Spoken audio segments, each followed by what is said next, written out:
കൊടുങ്ങല്ലൂരിൽ സുരക്ഷാവേലി ഇല്ലാതെ വൈദ്യുതി ട്രാൻസ്ഫോമറുകൾ. വഴിയരികിൽ അപകടം പതിയിരുന്നിട്ടും കണ്ടില്ലെന്ന് നടിച്ച് അധികൃതർ.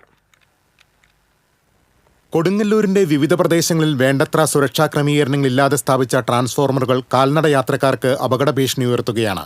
വിദ്യാർത്ഥികൾ ഉൾപ്പെടെ നിരവധി പേർ കടന്നുപോകുന്ന പാതയോരങ്ങളിൽ ഇത്തരം ട്രാൻസ്ഫോമറുകൾ കാണാനാകും. കൊടുങ്ങല്ലൂരിലെ പടാക്കുളത്ത് റോഡിനോട് തൊട്ടുരുമി നിൽക്കുന്ന ട്രാൻസ്ഫോമറിന് സുരക്ഷാവേലി സ്ഥാപിക്കാൻ KSEB അധികൃതർ ഇനിയും തയ്യാറായിട്ടില്ല. നഗരത്തിൽ വടക്കേനടയിലെ കൽപ്പക റോഡിലും വേണ്ടത്ര സുരക്ഷാ ക്രമീകരണങ്ങളില്ലാതെയാണ് ട്രാൻസ്ഫോമർ സ്ഥാപിച്ചിട്ടുള്ളത്. ഈ കൊല്ലത്തുണ്ടായ അതിദാരുണമായ സംഭവം നിങ്ങൾക്കറിയാലോ. അതിന്റെ പശ്ചാത്തലത്തിൽ KSEBയുടെ ഒട്ടനവധി ട്രാൻസ്ഫോമറിന്റെ വശങ്ങളിൽ സുരക്ഷാ കവചങ്ങളില്ലാത്തതിനാൽ നാമെല്ലാം വളരെ ഭീതിയിലാണ്.